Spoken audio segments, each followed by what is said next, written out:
Descomplicando o reparo de placas de celulares. Nós estamos aí, não é? Na live de hoje, falaremos sobre as 4 ferramentas poderosas e baratas de diagnóstico de placas de celulares. Bom, meu pequeno gafanhoto, hoje vamos falar aí justamente sobre os diagnósticos de placas de celulares, mas precisamente sobre as 4 ferramentas que provavelmente você já tem na sua bancada e são capazes de detectar 8 em cada 10 defeitos que dão lucro para o técnico de celulares que fazem reparo de placas. Bom, eu me chamo Vinícius e esse canal do YouTube é dedicado a ajudar você, técnico em celulares de qualquer nível, na sua caminhada rumo a ser um técnico em reparo de placas profissional. Minha intenção aqui com essas lives, né, e os conteúdos é que você evolua ao menos 1%. Por quê? Se você evoluir 1% por dia e acompanhar todos os nossos conteúdos gratuitos, que eu posto aqui todos os dias, no fim de um ano, você vai estar com 365% à frente na sua caminhada. Pega papel e caneta que hoje teremos muito conteúdo para você, meu pequeno gafanhoto. Boa noite, boa noite, boa noite. Vamos aí, ó, para as 4 ferramentas poderosas e baratas do diagnóstico em placas. Como é que vocês estão aí? Me ouvindo perfeitamente? Marcelo Coelho, boa noite. Marcelo Araújo aí, firme e forte. Bom, galera, primeiramente precisamos justamente definir 2 coisas que são fundamentais para a compreensão do assunto de hoje. O que vem a ser um técnico profissional em reparo de placas? E é aqui que é aquele técnico, meu pequeno gafanhoto, né, que não depende de receita de bolo da internet. Ou seja, não precisa daquele passo a passo mastigadinho do YouTube para resolver um problema específico. Um técnico profissional em reparo de placas, ele é capaz de chegar até o defeito aplicando justamente os protocolos de diagnósticos de base e depois fazer o reparo com segurança e precisão. E o que não é um técnico profissional em reparo de placas? É aquele técnico, né, sucesso no seu diagnóstico da placa, né, tem dificuldade de localizar na leitura de esquemas, não domina as ferramentas básicas de diagnóstico e, quando consegue achar o defeito, sente medo de matar a placa do cliente. E, na hora de fazer o reparo, se perde, não é isso? Por quê? Desconhece as técnicas de microsoldagem e, geralmente, recorre a soluções prontas na internet. Mas quando essas soluções não levam ao passo a passo até o defeito, não conseguem realizar o reparo e acabam fazendo o quê? Entregando o aparelho para o cliente e vê justamente o dinheiro saindo pela porta. E o que são esses tais de reparos lucrativos, meu pequeno gafanhotos? Bom, justamente são aqueles reparos que têm alta procura, alta demanda na sua região, né? E que têm dificuldade e tempos razoáveis para serem realizados, com baixo custo para o técnico e que têm o potencial de serem duráveis para o cliente. Eu sei que, por tudo que eu disse para vocês aqui, parece ser muito complicado. Mas, meu pequeno gafanhoto, por exemplo, um sem carga, ele é um defeito que atinge 5 em cada 10 aparelhos com algum problema no reparo de placas, né? Tem algum problema de placa. Então, utilizando as técnicas adequadas, você consegue justamente diagnosticar um aparelho dele, né, e reparar ele em até 40 minutos, utilizando peças simples de uma sucata e cobrar, em média, aí, R$250 pelo reparo, onde quase 100% desse reparo será lucro para você. Né? Então, o que não são os reparos lucrativos? O que não são os reparos lucrativos? A galera está falando aqui que reparos poucos gastos, trocas de CIs das placas, pelo contrário, né? Esses aí são lucrativos. Bora viver gastos, não é? Reparo que necessita apenas conhecimento e mão de obra. Né? Marconi, diagnóstico rápido e preciso, está vendo? Ó, a definição, né, do reparo lucrativo. Né? É aquele que tem alta procura, alta demanda na sua região. E agora, o que não são os reparos lucrativos? São justamente aqueles reparos, meu pequeno gafanhoto, que você perde horas no diagnóstico, encontra o defeito e percebe que o reparo também será um processo complexo e demorado. E para completar quando você vai apresentar o orçamento para o seu cliente, geralmente ele vai fazer o quê? Ou não aceita pagar aquele valor de serviço que vale. Então, ou o técnico rebaixa o preço e sai no prejuízo, ou simplesmente ele vai fazer o quê? Devolver o aparelho para o cliente sem o reparo. E também vai sair no prejuízo. Por quê? Porque o técnico perdeu horas e horas preciosas do seu dia fazendo aquele orçamento, fazendo aquele diagnóstico, enquanto ele poderia estar fazendo o quê? Reparos mais lucrativos. Tá? E agora eu vou para vocês aqui. Né? Antes de falar isso, eu vou começar a falar 4 ferramentas. Né? Definimos o que são reparos lucrativos e reparos não lucrativos. Isso tem uma grande importância dentro da semântica do conhecimento de reparar placas, de ser um técnico, de ser da nossa empresa evoluir, crescer e a gente faturar esses R$10.000 por mês ou mais com reparo de placas, não é? Precificação, não é? Saber definir a nossa carteira de serviços é fundamental para que você consiga justamente captar aqueles serviços que tem uma procura, uma alta demanda na sua localidade, não é? E ele vai te deixar uma margem de lucro muito maior, não é? Deixa eu ler aqui para a galera aqui. Boa noite, mestre Vinícius. Boa noite a todos os amigos de bancada. Fábio dos Santos. Boa noite, professor. O Fábio. Ainda fiz um curso com o professor, mas ainda tem dificuldade de encontrar defeito na placa. Fábio, o caminho é esse aqui, meu irmão. Seja muito bem-vindo às nossas redes sociais. Para quem não é inscrito no canal aí, aproveita, se inscreva nos nossos canais, se inscreva nas nossas redes sociais. Sebastião falando aqui, boa noite, professor. Depois que eu vi um vídeo seu, nunca mais parei de assistir. Obrigado, Sebastião. Tamo junto aí, né? E, minha galera, agora justamente a gente vai falar das ferramentas, ok? E, mais uma vez, todo mundo que me segue aqui há mais tempo, tem um certo contato maior comigo aí nessa comunidade, nessa tribo dos especialistas em placas, não é? Nós somos uma tribo, nós somos uma grande família, uma grande comunidade, nós somos mais de 7.000 inscritos aqui no canal do YouTube. E justamente, né, nós, por sermos uma família, do vovô aqui está compartilhando, né, o Vinícius Toledo compartilhando conhecimento com vocês aqui, eu sempre repeti isso nos meus vídeos, né? E vou sempre falar porque esse pensamento que eu tenho, não é? Que muitos técnicos impedem muitos de fazerem, justamente avançarem no reparo de placas, não é? Que é aquela velha crença de que se precisa ter ferramentas especiais e caras de diagnóstico para se fazer corretamente o reparo, não é? E isso justamente é o quê? É um mito. Ou como se diz na linguagem popular de hoje, é fake news, meu pequeno gafanhoto.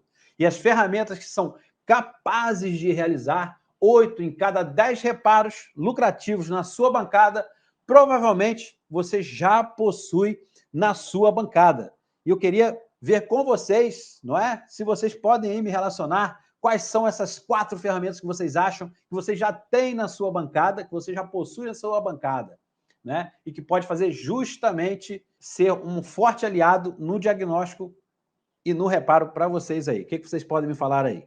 A galera tá falando aí, multímetro, fonte de bancada, multímetro, fonte de bancada, multímetro, fonte de bancada, multímetro, USB tester, fonte e Borneo. Galera, multímetro, fonte de bancada, multímetro, estação de solda, esquema elétrico, microscópio. A galera falando aí, nossa melhor ferramenta é o conhecimento, professor. Ó, eu sempre falo, né, que a maior, né, e a melhor ferramenta, né, que a gente pode ter realmente é o conhecimento. Mas nós temos 4 ferramentas, lembrando que toda ferramenta tem a sua limitação, ok? Então, ó, provavelmente você já possui na sua bancada, né?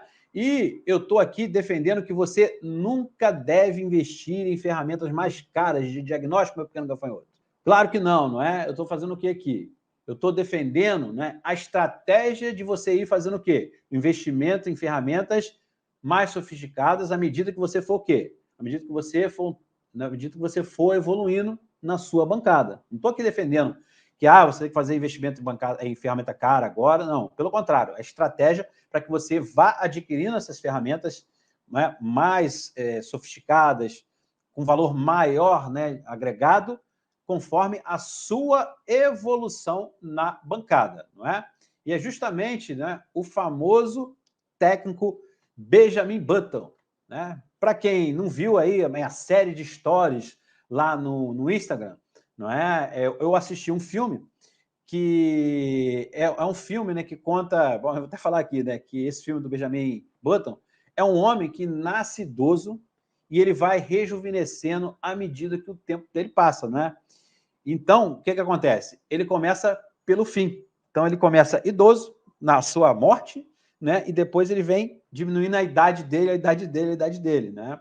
E esse filme, quando eu assisti esse filme, pá, me deu um insight, né? Que muitos técnicos aí, justamente, eles querem o quê? Começar o quê? Aprender a reparar placas e fazer uma coisa parecida. Justamente, né? Eles querem fazer reparos em placas sem estudar a base. E querem usar as ferramentas de diagnósticos caras sem ao menos dominar, por exemplo, uma fonte de bancada e o multímetro, né? É como começar os estudos pela faculdade, né? Sem ter passado pela alfabetização. E eu quero te dizer que não precisa ser assim, meu pequeno gafanhoto, né? Os primeiros 10 mil reais em reparo de placas por mês, não é? Você consegue fazer dominando as ferramentas que provavelmente você já tem à sua disposição aí na sua bancada, não é? E a primeira ferramenta, né, delas, que justamente eu vou sempre defender como a principal, de uma série de 6 vídeos que eu fiz, é o multímetro. Né? E justamente eu acabei de finalizar uma série onde eu falo do multímetro, meu pequeno gafanhoto, né? O seu potencial e a utilidade de cada escala. Vale muito a pena você assistir essa série de 6 vídeos, né? E justamente o multímetro, né? Ele pega falha de curto, falha de consumo, falha de conexão de malhas, se está conectado ou não, continuidade, se está funcionando um CI ou não. Então, ele pega diversas falhas, malhas de baixa resistência, alta resistência, consegue medir lá se o circuito está funcionando, ele consegue medir alguns sinais, ele consegue medir se tem fuga na malha. O multímetro, consegue medir microcorrente, o multímetro, não é? Ele é uma ferramenta poderosíssima na nossa bancada, não é? Então, ele pega aí diversas falhas, né? E justamente não precisa ser um multímetro de R$1.000 para pegar esses defeitos, né? Um multímetro, deixa eu separar aqui, acho que eu separei aqui, né? Deixa eu ver aqui se eu acho aqui um multímetro para vocês que eu separei. Um multímetro de R$200, meu pequeno gafanhoto. Esse eu acho, um multímetro de R$200 aqui. Deixa eu ver, pronto. Deixa eu ver aqui. Deixa eu só pegar aqui o multímetro para mostrar para vocês aqui, né? Deixa eu compartilhar aqui com você. Tirei aqui com você. Multímetro na faixa, ó. Ah, tá ali no Express, ali na Walmart, né? Tá nessa faixa aqui, meu pequeno gafanhoto, ó. 190, R$249, não é? Ó. Esse multímetro aqui, o Sunshine 17N, tá? O Sunshine 17N. E tem aí um porquê de utilizar esse multímetro, né? Ele faz todo o serviço que um multímetro de R$1.000 vai fazer para você, não é? Mas você precisa dominar as escalas de continuidade, de tensão, de semicondutores, de resistência, de microcorrente, justamente para fazer o quê? Para explorar todo o potencial de diagnóstico que o multímetro pode oferecer. E vale muito a pena assistir a série. Lembrando que estamos liberando, né, entre essa semana e na próxima semana, essa série dos 6 vídeos do multímetro aí para vocês, né? E tem uma playlist exclusiva para você assistir todos os episódios em sequência. E eu vou postar aqui para vocês, né, no chat agora esse link para a nossa playlist. Deixa eu pegar aqui para a nossa playlist e copiar para vocês. Pronto, deixa eu pegar aqui. Link compartilhado para vocês aí, ó.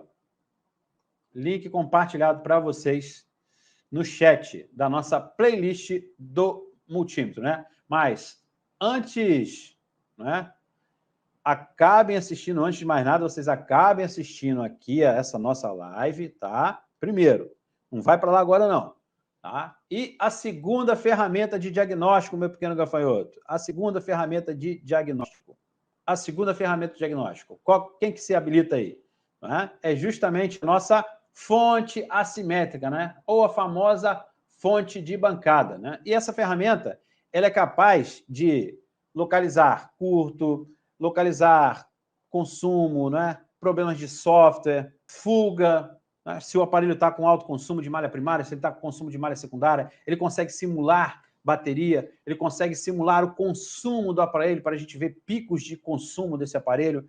A gente consegue identificar falhas de inicialização com essa fonte, a gente consegue simular bateria, a gente consegue injetar tensão numa malha para verificar se a gente tem fuga ou curto, a gente consegue injetar uma tensão numa malha para simular uma bateria. Então, a gente pode fazer muita coisa com essa poderosa ferramenta, né? E através dessa ferramenta da fonte de bancada, a gente pode pegar os consumos de inicialização do aparelho. Aparelho trava, não é? Num determinado consumo, pode ser isso. O aparelho, quando você já coloca na fonte, ele já dispara a fonte, né, a corrente, cai a tensão, é curto, em malha primária. Né? Eu apertei o botão Power, depois do Power, ele já foi para 1,5 amperes. Então, a gente tem um curto de malha secundária, provavelmente nas malhas de alimentação de memória. Ou seja, né, a fonte de bancada também é um instrumento, se a gente souber utilizar, dominar, igual a gente domina o multímetro, né, a gente consegue potencializar justamente os nossos diagnósticos e a gente conseguir executar os reparos. Não é? Lógico, para fazer o reparo você vai usar um ferro de solda e uma estação de ar, mas ferramenta para diagnóstico, utilizamos o multímetro e temos que ter esse conhecimento, não é? Para executar através da fonte de bancada, tá? Então, ele consegue pegar todos esses defeitos, né? A gente consegue aí mapear consumo, mapear características de aparelho, consumo em stand-by, tem um monte de coisa aí, né? Por exemplo, a gente troca uma bateria, o cliente reclama que justamente aquela bateria está... você trocou a bateria aqui, está descarregando muito rápido, né? Então, pode ser que esse aparelho esteja com uma fuga de malha primária, ou uma fuga lá, ele não está entrando em stand-by, ou está com problema de tela. A gente pode fazer N coisas com a nossa fonte de bancada, né? E um modelo que tem o melhor custo-benefício para você, não é? Pode ser essa fonte aí de 3 dígitos, tá? Ela é mais em conta e tem apenas 3 dígitos. Professor, mas ela só tem 3 dígitos. Eu ensinei para vocês que a gente pode usar, conhecendo o multímetro, colocar o multímetro em série, na escala de microcorrente, a gente consegue obter mais dígitos. Então, a gente pode transformar uma fonte de 3 dígitos para uma fonte de mais dígitos, utilizando o multímetro com a fonte, meu pequeno gafanhoto. Né? Então, a gente pode, sim, comprar a fonte de 3 dígitos e aumentar esse número de dígitos na fonte, utilizando o multímetro em série com a fonte. Né? E onde pode ser comprado? Você pode comprar aí no Mercado Livre, em lojas especializadas de reparo de placa, né, que venda suprimento. Né? Então, na internet aí você pode comprar tranquilamente. Né? Compre fonte que... Qual a fonte que eu compro? Né? Você vai comprar aí fontes pode comprar de 32 volts para 5 amperes, 3 amperes. Né? Eu aconselho fontes de 5 amperes aí, que é interessante você adquirir uma fonte de 5 amperes. Mas pode começar com uma de 3 amperes aí, que é tranquilo. Lembrando que os aparelhos hoje, né, se a gente for trabalhar com aparelhos mais modernos, ele consome mais de 3 amperes. Então, convém você comprar uma fonte aí de 5 amperes no mínimo, meu pequeno gafanhoto. Beleza? Então, já falei para vocês da fonte de bancada. E vamos aí para o nosso terceiro, né? Terceira ferramenta, que é o microscópio. E essa ferramenta, né, é justamente uma poderosa aliada nos diagnósticos por inspeção visual da placa, né? Como eu batizei o protocolo exclusivo do meu método, que eu chamo de IVP. Mas, professor, um microscópio trinocular com câmera custa mais de R$2.000. Você não disse que seria uma ferramenta que teríamos na nossa bancada, né? Porque eu estava falando, para você fazer o IVP, você pode começar com um microscópio digital conectado no seu celular. Ou um microscópio de 1000x, ele custa barato, não é? Ele custa menos do que uma pizza, para vocês terem uma ideia, né? Você compra com dinheiro de uma troca de tela, né? E aqui eu vou mostrar para vocês, olha o preço do... Deixa eu pegar o preço aqui do microscópio, deixa eu compartilhar aqui com vocês, olha o preço do microscópio. A gente compra isso aí. Mas eu quero começar com trinocular.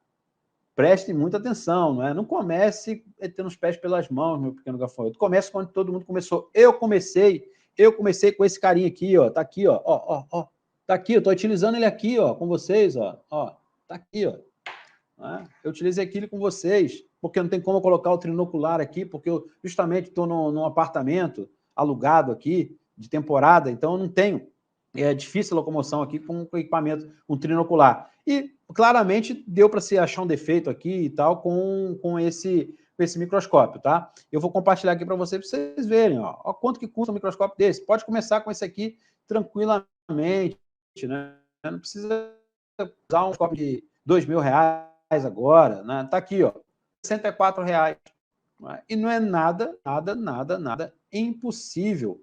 Impossível, meu pequeno gafanhoto, de você adquirir um microscópio desse, entenderam? Não é difícil, tá? Não é difícil. Então, meu pequeno gafanhoto, ó, coloquei aqui para vocês o microscópio e vamos para a nossa quarta e última ferramenta, que vem a ser justamente o USB Charge, não é? Vem a ver o USB Charge, né?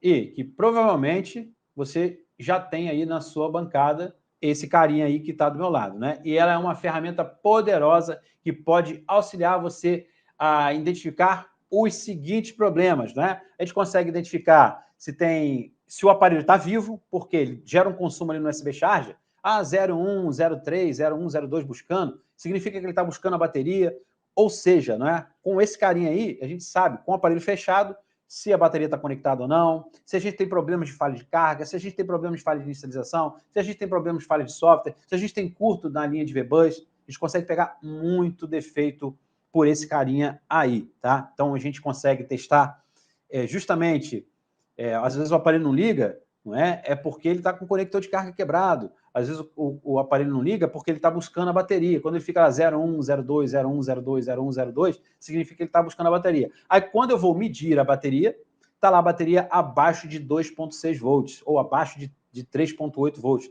Geralmente, quando está 3,2, 2,6, não é? O aparelho não consegue carregar essa bateria, não encontra essa bateria lá. Por segurança, ele não vai encontrar e você vai ter que fazer o quê? Reativar essa bateria, ou o famoso choque na bateria que a galera coloca aí, tá? Então, você vai fazer uso do USB Charge para identificar diversas falhas e ela é uma poderosa ferramenta, né? Justamente uma aliada aí poderosa nesse diagnóstico de aparelhos que não ligam. Se você tem um consumo travado em 0,6, não é? Significa aí a probabilidade muito grande de você ter um problema por software no aparelho. Aí, justamente, deu 0,6, você vai lá e pluga no computador, pum, pum. Pô, reconheceu no modo de gerenciador de dispositivo lá, no modo QD-Loader, no modo MTK, não é? Então, você consegue já fazer pré-diagnósticos aí, fazer diagnósticos realmente com o USB Charge. Esse eu tenho na minha bancada e esse eu utilizo muito. E claro, né? Um aparelho desse custa R$200. R$200. Por que eu falo isso, né? Eu posso usar um carregador e tudo, mas esse carinha aí, né, ele tem Quick Charge, ele tem Power Delivery, ele tem os protocolos de carga os protocolos de carga mais utilizados no mercado. Então, não adianta você comprar um amperímetro se você não tem, né, os carregadores com a tecnologia Quick Charge, Power Delivery, o MediaTek Bump lá, que é um protocolo específico para os MediaTek, tem protocolo específico de carga para os Samsungs. Então, também não adianta você só ter o miliamperímetro. Aí você teria que ter uma sequência de carregadores para poder validar protocolos de carga rápida. E esse cara já fornece. Então, fica até mais barato do que eu adquirir um miliamperímetro e ter esse monte de carregador na minha bancada, tá? Então, um aparelho desse custa R$200. Esse que eu estou mostrando para vocês aí, mas tem de R$150. Chega quase a metade do preço de um carregador turbo. Entendeu, Jonas? Então, por isso que eu não optei por colocar um amperímetrozinho somente. Por quê?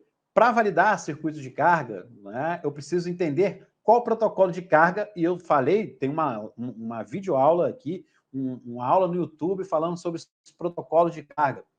Então, tem o Quick Charge, Power Delivery, você tem o protocolo dos MediaTek, você tem o protocolo de carga do Samsung, um protocolo de carga, eles desenvolveram um protocolo para carga rápida. Então, tem protocolo, tem algoritmo ali dentro para conversar, e acaba aí, não é justamente o técnico que está iniciando e tal, se perdendo. Às vezes ele vai fazer um investimento de comprar carregadores, tem um carregador Power Delivery, tem um carregador Quick Charge, né? Aí ele vai lá e compra o Quick Charge 2.0, mas aí ele não tem o 3.0 lá, aí acaba investindo mais R$40 para comprar um Quick Charge 3.0. Então esse carinha aí, não é? Ó, ele tem o tipo C para tipo C, ele detecta os protocolos, ele já tem os protocolos internos dentro dele, por isso que é uma melhor opção, não é? E uma opção barata para esse USB Charge seria o voltímetro, né? Voltímetro, ele vai medir a tensão, mas ele não vai medir a corrente.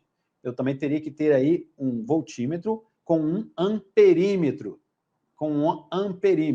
E o melhor custo-benefício, né? O melhor custo-benefício, a melhor orientação para se comprar, para fazer a aquisição, é justamente esse que está aí na tela para vocês. Não esse modelo, mas outro modelo qualquer, né? E eu ainda vou além. Invistam num que tenha carregamento por indução. Carregamento por indução. Por quê? A maioria dos aparelhos novos hoje trabalham com duas formas de carregamento. Por indução e por cabo. Então, a gente valida nos protocolos de carga esse carinha, um diagnóstico simples e rápido, utilizando esse cara com o aparelho fechado, né? Então, o USB Charge é obrigatório para ficar muito mais fácil. Justamente, irmão, é esse o objetivo do negócio. Professor, essa fonte de 2 amperes, ela não liga esses aparelhos novos. E como fazer se a pessoa não tiver outra fonte? Por exemplo, você pode usar o USB Charge como fonte de bancada. Você pode usar o USB Charge como fonte de bancada. Ele alimenta alguns cabinhos, aí você compra um cabinho que tem uma fontezinha, ele vai converter 5 volts para 4.2 e ele vai aí liberar até 3 amperes para você.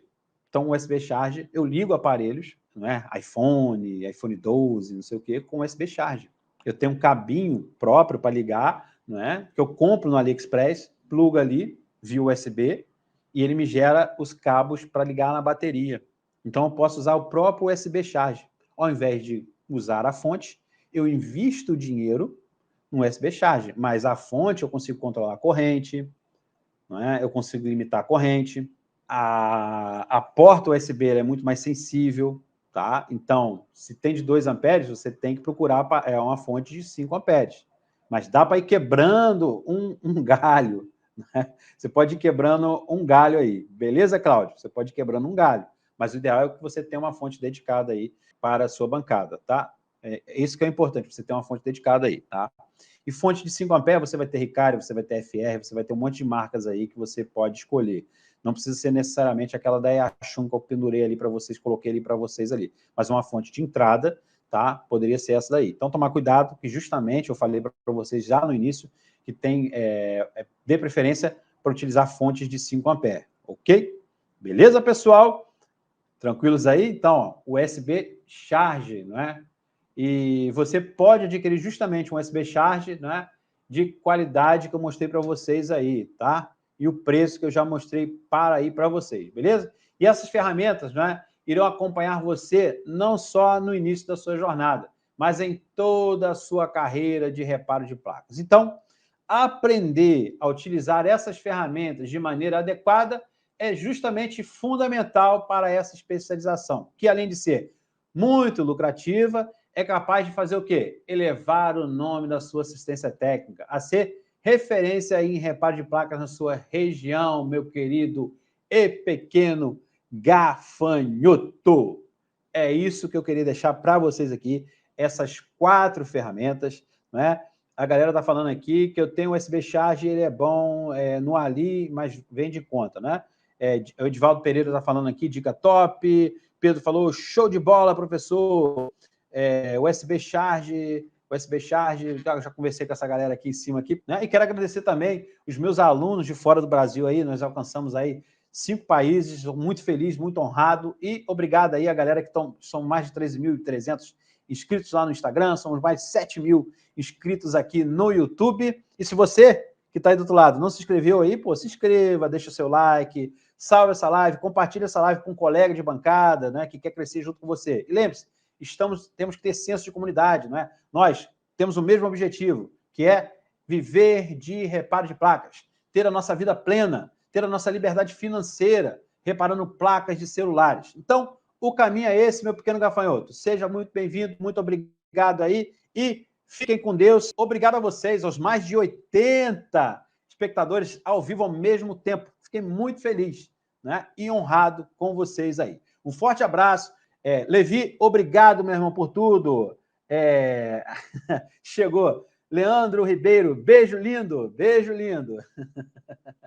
Pessoal, forte abraço para vocês, agradeço a participação de cada um de vocês aí e aguardo vocês aqui amanhã, no mesmo horário, no mesmo bate-canal. Vamos para cima, bora Corinthians, vamos para cima, bora Esporte, bora São Paulo, bora Vasco, bora Flamengo, bora Fluminense, bora Botafogo, bora todos os times aí juntos, né? Bora amanhã nós temos mais um show de bola com esse que não faz comentário esportivo, mas faz comentário sobre a profissão mais lucrativa do nosso país, que é a parte de reparo de placas de smartphones. Então, eu sou o Vinícius, muito boa noite para vocês, fiquem com Deus, né? E o Edivaldo está falando aqui, professor, só tenho a agradecer pelas dicas, Deus continue iluminando a sua vida. Boa noite a todos vocês, meus pequenos gafanhotos, Gilvan, essa galera maravilhosa aí, Yara, José, Leandro, Leonardo, Eduardo, Wilson, e a galera aí, forte abraço, Jonas Gonçalves, né? Forte abraço para vocês aí, meus queridos, muito obrigado aí, Marinaldo, muito obrigado, fiquem com Deus e amanhã estaremos aqui às 20h30 em ponto. Boa noite, tchau, galera, fui!